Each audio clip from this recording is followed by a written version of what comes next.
어느 날 엘리야 선생이 엘리사, 제자인 엘리사에게 말을 합니다. 내가 하나님께로 올라갈 때가 됐다. 그래서 나는 하나님께로 올라가기 위하여 길을 떠날 테니 너는 여기 그냥 머물러 있어라. 그 말을 듣자 엘리사는 마음속에 생각을 했습니다. 엘리야 선생이 하늘로 간 다음에는 자기가 많은 제자들을 책임을 져야 되는데 이 일을 어떻게 할 수 없잖나. 그래서 마음속에 생각하기를 나는 기어코 우리 선생님의 그 영적인 영역, 스승인 엘리야를 통해서 역사하시는 성령의 권능을 갑절로 받고 말겠다, 이런 꿈을 가졌어요. 그리고는 그냥 여기 머무르라는 스승의 말에도 불구하고 스승된 엘리야를 따라 나섰습니다. 길갈이란 곳에서 베델로 갔어요. 베델에 갔더니 엘리야 선생이 또 말하는 거예요. 너는 여기 머물라. 나는 하나님이 부르시는 곳으로 가야 되겠다. 그런가 하면 베델에 있는 신학생들이 모여서 엘리사여, 당신의 스승 엘리야가 하늘로 올라간다는 걸 모릅니까? 왜 따라가려고 그래요? 가지 말고 여기 있읍시다. 그럼에도 불구하고 엘리사는 엘리야를 또 따라가서 이번엔 여리고로 가는 거예요. 여리고에도 베델에서와 똑같은 일이 일어났어요. 그래도 낙심치 않고 이 엘리사는 엘리야를 따라서 또 요단으로 갔어요. 요단에 가더니 요단 강가에 서서 엘리야 선생이 자기 겉옷을 딱 벗어가지고 강물을 때리니까 강물이 이리저리 갈라지는 거예요. 그래서 육지로 두 사람이 요단강을 건너갔어요.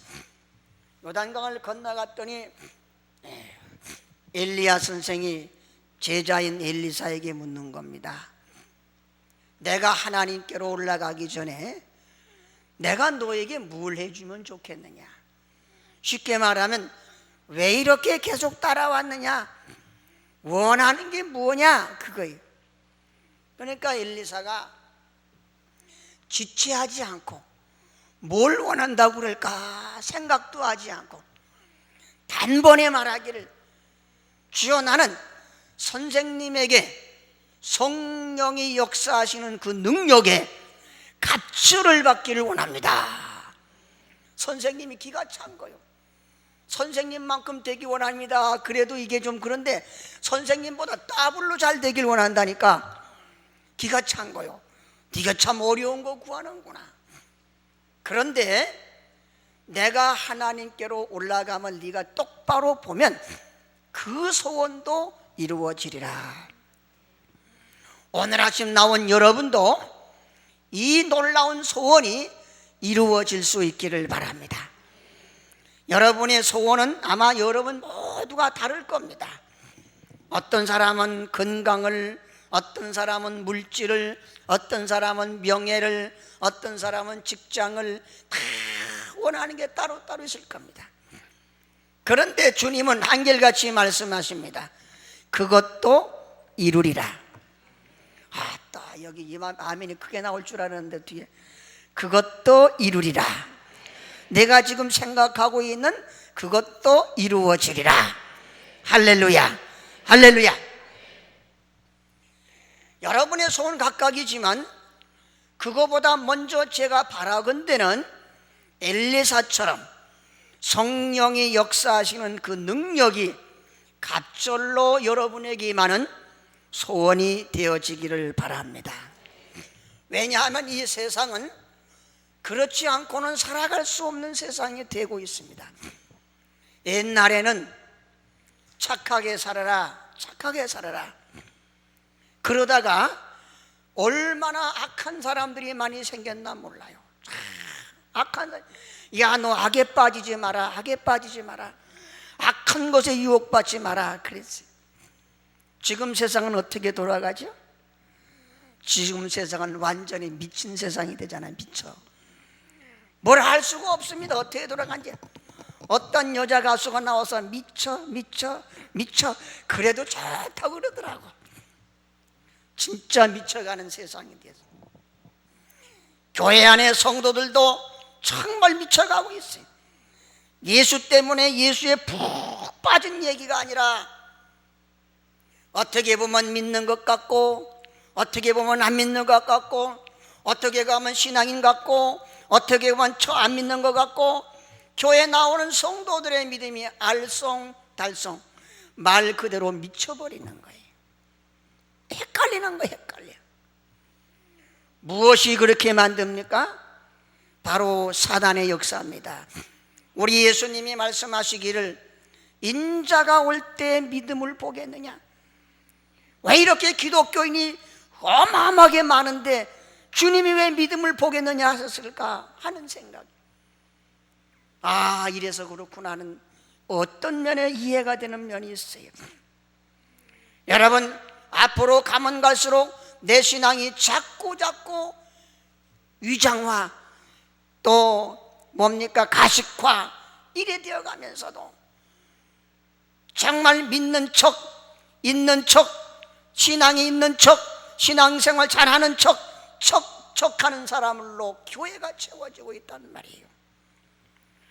이럴 때 우리의 소원이 주여 나는 돈 버는 겁니다, 나는 출세하는 겁니다, 나는 권력 잡는 겁니다 이렇게 되어버린다면 그야말로 미쳐가는 신앙이 아니고 뭐가 되겠냐는 말이에요.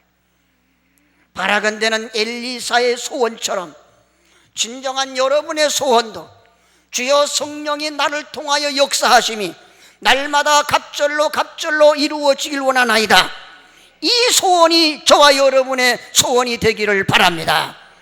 성령이 이끄는 삶이 되십시오. 성령이 나를 사로잡는 삶이 되시기를 바랍니다. 거기는 언제나 주의 이름으로 승리가 있습니다. 주의 이름으로 성공이 있습니다. 주의 이름으로 형통이 있습니다.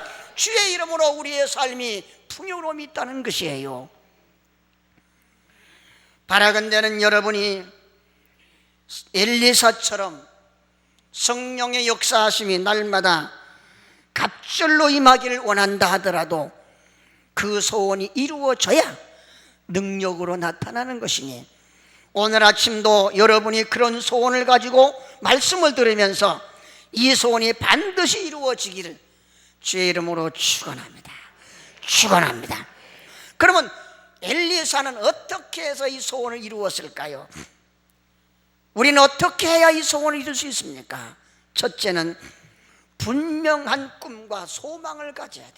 이 말은 주여 내가 그렇게 되길 원합니다 그게 아니야. 우리나라 말로 표현한다면 한을 품어야 된다는 거예요. 한을. 여러분 돈에 한 맺힌 사람 보세요. 자다가도 돈 깨만 돈 하잖아요. 갑절의 영감이 내게 한이 된다면 그 은혜 받는 자리라면 불을 켜는 거예요. 전 지금도 생각이 나는 게 뭐냐면 청년 때 말입니다. 그때는 정말 붐이 불었어요. 낮에 열심히 일하고 저녁 6시쯤 되면 히마이를 뭐죠? 일을 끝내잖아요. 히마이고 나면 얼마나 피곤합니까? 자전거 타고 살미를 가는 거예요. 밤에 부흥에 참석하려고 자전거 타고 매연을 가는 거예요. 밤에. 그리고 거기서 끝나면 또 밤에 오는 거예요. 매연은 걸어서 갔다 오는 거예요. 목청리도 갔다 오고 부흥회 한다면 머리 싸매는 겁니다. 요 옛날 부흥회는 또 왜 그래 길어? 12시 안에는 안 끝나. 그랬어요. 한이 맺힌 한이. 그럴 때 하나님이 이루어 주시는 거예요. 할렐루야.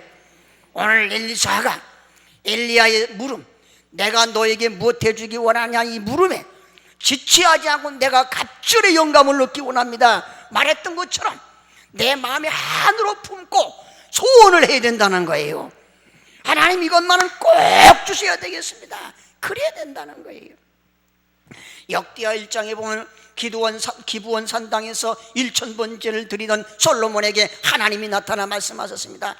솔로몬아, 솔로몬아, 네가 나에게 이렇게 1000번제를 드린 이유가 뭐냐? 내가 너에게 뭘 원하는 것이냐? 그러니까 거기 이 10절에 뭐라 그러냐면, 주는 이제 내게 지혜와 지식을 주사 이 백성 앞에 출입하게 하옵소서. 이렇게 많은 백성을 누가 능히 재판하리까? 묻는 말에 지체하지 않았어요. 뭘 원할까? 뭘 달라 그럴까? 하나 둘 셋 구하지 않았어요. 지체 없이 다닥 나왔어요. 그건 뭐냐? 마음에 한이 맺힌 거예요. 건드리자마자 툭 튀어나온 거예요. 여러분, 바로 그런 마음의 소원이, 확실한 소원이, 확실한 여러분의 꿈이 이루게 되시기를 바랍니다. 무엇이든지 먼저 잉태돼야 생산하는 거예요. 먼저 내 마음이 있어야 그게 나온다는 거예요. 할렐루야. 닭이 알을 품고 있어야 병아리가 나오는 거예요. 아무리 급하다고 그냥 오늘 품고 내일 잡아 끊어내면 다 안 되는 거예요. 그때 역대하 1장 12절에 보면 주께서 말씀하시기를 내가 내게 지식과 지혜를 주고 부와 재물과 영광도 내게 주겠다고 주님은 바로 응답해 주셨어요. 마가복음 10장 46절에 보면 예수님께서 여리고에 갔었을 때 소경거지 바디메오가 길가에 앉았다가 예수님이 지나가신다는 소문을 듣자 다윗의 자손이여 소리를 질렀어요. 예수님께서 저를 부르며 예수님께 갔어요. 그때 예수님 말씀하셨습니다. 내가 너에게 무엇 해주기 원하느냐? 바디메오는 지체하지 않았습니다. 즉박 나왔어요. 뭐를 원하냐? 탁 건드리자마자 탁 나오길 주여 보기를 원하나이다. 그럴 때 주께서 말씀하시기를 내 믿음이 너를 구원했느니라. 내 믿음이 너를 구원했느니라. 대반대반 응답되는 거예요. 여러분도 분명하고도 확실한 소망, 확실한 꿈을 마음에 품고 살게 되시길 바랍니다. 한이 맺히면 이루어지는 거예요. 한이 맺히면. 서울에 가면 옛날 노동진 목사님이 계시던 그 교회 이미성 장로라고 하는 분이 있어요. 이미성 장로, 유명하신 분이 전라도에 살다가 그만 망해버렸어요. 서울에 어머니 홀어머니하고 이 둘이 서울에 와서 서울새빵 단칸방 얻어갖고 사는 거예요. 먹고 살 게 있습니까? 없잖아요. 취직이 됩니까? 안 되잖아요. 그래서 보따리에다 양말짝 몇 개 갖다 놓고 길거리에 앉아서 팔았어요. 팔다가 단속반이 와서 호락이 불고 쫓아오면 얼른 싸가지고 주랭랑 놓고 있다가 단속반이 지나가면 또 펴놓고 팔고. 서울에 지금은 그런 게 많지 않지만 옛날에 그게 많았어요. 아들이 그거 하는 거예요. 엄마는 권사님인데 먹을 게 없으니까 맨날 굶는 거예요. 교회 가가지고 새벽 기도 가가지고 뭐라 기도했는지 아십니까? 전능하시고 자비하신 하나님 다 없어요. 일구월수님 구하는 건 아무것도 아니야. 우리 아들 사업이 잘 돼서. 무슨 사업이야? 큰 사업 한다고 믿는 거예요. 양말장 몇 개 놓고 팔아가지고 그거 갖다 또 하고 하는 거예요. 우리 아들 사업이 잘 돼서 한 달에 1000만 원 11조 하게 해주세요. 한 달에 1000만 원 11조 하게 해주세요. 아멘 한 사람들 배짱도 좋아. 1000만 원 11조 하려면 얼마나 힘든지 아십니까? 한 달만 하면 아이고 나 싫어 그럴 거야 아마. 눈에 불을 켜야 돼. 그러니까 교인들이 생각하길 이 노인네가 너무 못 먹고 가난하니까 아마 헛소리를 하는 겁니다.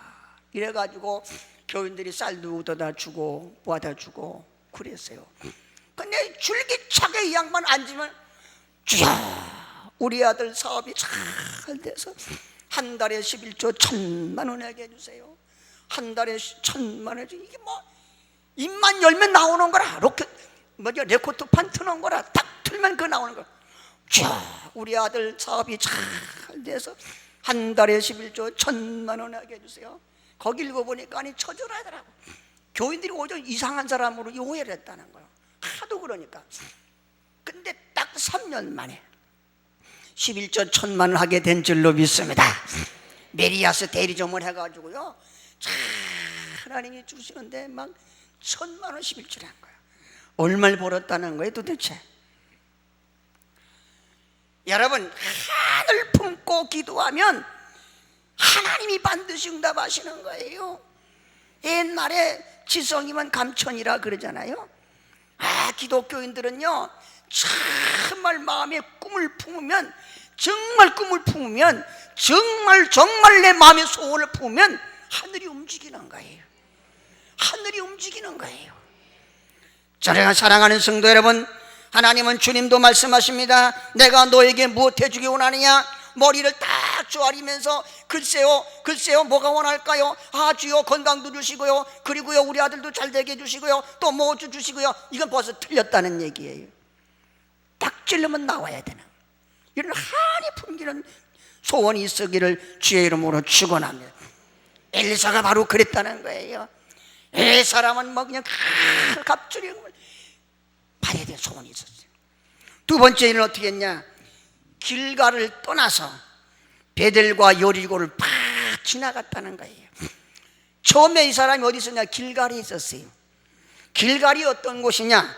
길갈은 여호수아, 모세가 이스라엘 민족을 이끌고 광야를 지난 다음에 모세가 죽었잖아요. 그 다음에 여호수아가 이스라엘 민족을 이끌고 가나안 땅에 들어갔습니다. 요단강을 건너서 가나안 땅에 들어가서 제일 먼저 정착한 곳이 길갈입니다. 여가 쉽게 말하면 본거지예요, 본거지. 그래서 거길 완전히 가나안 땅 정복의 전초 기준이면서 본거지를 만들었어요. 그래서 처음 사무엘 선지자가 있고 사울 왕이 있고 그럴 때 거기가 아주 행정, 정치 모든 것의 중심이에요. 그 땅은 기름지고 아주 아름다운 그런 땅이며 역사적으로 또 중요한 땅이고 환경도 너무 아름답고 땅은 기름진 땅이고, 그래서 그 땅에 사는 모든 사람들의 경제가 넉넉하고 그랬습니다. 그래서 적당한 지위와 명예만 있으면 아주 살기 좋은 땅이 바로 길갈이라 그 말이에요. 조금만 있으면 아주 잘 되는, 힘들지 않고 먹고 살고 있고 힘들지 않아도 얼마든지 얼마 살아갈 수 있는 그런 지역이었죠. 그런데 엘리사의 꿈을 이루기 위해서 하나님은, 야 내가 여기서 줄 테니 따라오지 마라, 그게 아니라 그냥 따라가게, 거기 떠나게 하셨어요. 여러분, 인생이, 사람이 신앙생활이 언제 나태해지는 줄 아십니까? 언제 가식적인 신앙이 되는 줄 아십니까? 내가 이렇게 무엇이든지 염려 없이 근심 없이 풍요로울 때 사람은 타락하게 되어 있다는 것입니다. 여러분의 지금 삶이 평화롭다고 하더라도 나태하지 말고 신앙생활에 열심을 더하게 되시기를 바랍니다. 히브리 기자는 히브리서 12장 2절에 보면 믿음의 주여 또 온전케 하시는 예수를 바라보라. 그래서 예수를 바라봐야 돼요. 대개 사람들이 조금 근심도 없고 걱정도 없고 건강하고 자식 새끼 잘 되고 그러면 이제 예수 교회 멀리 합니다. 그럴 때 문제가 있는 거예요. 거길 떠났습니까? 베델을 통과해야 돼요. 베델은 어떤 곳입니까? 야곱이 외삼촌의 집을 향해서 도망갈 때 돌베개하고 잠자던 땅이 바로 거기서 하나님을 만난 곳이 바로 베델입니다. 그리고 사사기 20장에 볼 것 같으면 하나님의 법궤가 머물러 있던 곳이 바로 베델입니다. 다시 말해서 이 베델은 오늘날 교회를 상징합니다. 교회를 의미한다 그 말이에요. 여러분, 성도들은 교회를 다니는 곳으로 족하게 생각하면 안 됩니다. 교회는 다니는 것으로 소원이 이루어지는 게 아닙니다. 교회는 왔다 갔다 한다고 기적이 나타나는 게 아니고, 교회 와서 앉아 있다고 하나님의 역사가 나타나는 게 아니고, 교회는 형식적으로 왔다 갔다 했다고 신앙의 진보가 생기는 것이 아닙니다. 교회는 주 예수 그리스도를 바라보고 신앙생활에 무언가 행함이 있고 무언가 변화가 있고 주님을 만나는 역사가 일어나야 될 줄로 믿습니다. 베델에 머물러 있으면 안 돼요. 나는 그래도 세관 교인인데 뭐 그것 가지고는 아무 일도 일어나지 않습니다. 예배당에 와서 앉았는데 아닙니다. 아무런 역사가 있지 않아요. 옛날 애들이 그런 노래하는 걸 들었어요. 옛날 애들이 인천 앞바다에 뭐해도 뚜껑만 닫히면 아무것도 못 들어간다는 거예요. 사실 장독 위에 항아리도 아무리 커도 뚜껑을 딱 덮어놓으면 장마비가 와도 물 한 방울 안 들어가요. 뚜껑을 활짝 열고 주의 말씀을 받아야 돼요. 은혜를 받아야 돼요. 다 믿음의 행함이 있어야 돼요. 그럴 때 거기에 기적이 있고 능력이 있는 걸 믿으시기를 바랍니다. 그리고 여리고에 머무르지 말아야 돼요. 여리고는 뭡니까? 여호수아 장군이 가나안 땅에 들어가기 위하여 여리고성을 치고 그 다음에 어떻게 했습니까? 여리고를 저주했습니다. 이제 이후에 누구든지 이 여리고성을 다시 재건하는 자는 하나님의 죽음을 당하리라. 여러분 성지순례 간 사람 봤나 모르지만 여리고성 재건하려고 조금 파놨다가 안 하잖아요. 그거 파다가 다 죽어버렸어요. 일하는 사람 안 했어요. 저주받은 땅입니다. 성경에 보면은 어떤 사람이 예루살렘을 떠나서 여리고로 가다가 강도를 만나서 거반 죽게 되었다고 거기 예수님이 비유로 말씀해 주셨습니다. 여리고는 성도들이 겪는 시련과 환난과 궁핍과 핍박과 괴로움과 여러 가지 시험을 말하는 것입니다. 대개 성도들은 주님 앞에 곧잘 나오다가도 시련을 당하고 문제가 생기면 그만 교회를 멀리합니다. 여러분 그러나 그렇게 하면 안 됩니다. 시련을 당할수록 낙심하고 좌절하고 포기하지 말고 오히려 주께로 더 가까이 나가야 될 줄로 믿습니다. 여러분 하루 중에 가장 어두운 때가 언제인지 아십니까? 해 뜨기 전입니다. 하루 중에 가장 추운 시간이 언제인지 아십니까? 해 뜨기 전이 가장 춥습니다. 여러분 암흑이 짙으면 빛이 가까웠다는 증거입니다. 예수 믿다가 여러분 이런 저런 문제로 말미암아 정말 헤어날 수 없는 시련에 빠졌습니까? 이제 빛이 가까운 걸 믿으시기 바랍니다. 그래서 주님 말씀하십니다. 시편 50편 15절에 환난 날에 나를 부르라 내가 너를 건지리니 내가 나를 영화롭게 하리라고 했습니다. 여러분 길갈에서 머무르면 안 됩니다. 내 조금 살기 좋다고 이제 돈 좀 있다고 뭐 좀 건강하다고 평안하다고 그냥 있으면 안 돼. 떠나야 돼. 교회 나와야 돼. 나와서 예배당에 앉았다 왔다 그걸로 족하면 아무것도 없습니다. 오직 그곳에서 마음의 문을 활짝 열고 말씀을 받고 은혜를 받고 하나님의 능력을 받아야 돼. 그리고 환난과 시련과 역경이 올 때 인내로 기도로 주님을 찾고 승리하는 사람이 되어지기를 바랍니다. 반드시 주님은 우리의 소원을 이루어 주십니다. 하나님은 좋으신 분입니다. 하나님은 나를 돕는 자 중에 계신 분입니다. 나를 붙들어 주시는 분이에요. 물속에 빠져가는 베드로를 건져주신 분이 바로 우리 하나님이십니다. 마지막으로 내 마음의 소원을 이루는 길이 어떻습니까? 제일 첫째는 이 꿈과 소망을 품어야 되고, 두 번째는 길갈을 떠나서 베델과 여리고를 통과해야 되고, 세 번째는 요단을 건너가야 됩니다. 마지막 단계입니다. 요단은 어떤 곳입니까? 침례 요한이 사람들에게 회개케 하는 침례를 주던 곳, 이스라엘 사람들이 애굽에 나와서 가나안 복지 들어갈 때 마지막 관문이 바로 요단강입니다. 요단강을 건너야 됩니다. 이걸 건너야 돼요. 그러면 요단강을 어떻게 건넙니까? 두 가지 조건이 있어요. 첫째, 요단강은 믿음이 있어야 건널 수 있는 강이 요단강입니다. 여호수아서 3장에 볼 것 같으면 이스라엘 민족이 가나안 땅 들어갈 때 요단강을 건너갈 수 없었어요. 왜냐하면 물이 철철 넘쳤어요. 흙탕물이 고였습니다. 흘러갔습니다. 그럴 때 흙탕물이 무섭게 흐르고 있었지만 여호수아는 법궤를 맨 제사장들에게 명령했어요. 법궤를 메고 요단강으로 들어가라. 휩쓸려 가면 어떻게 한대요? 죽지 않아요? 하나님을 믿어라.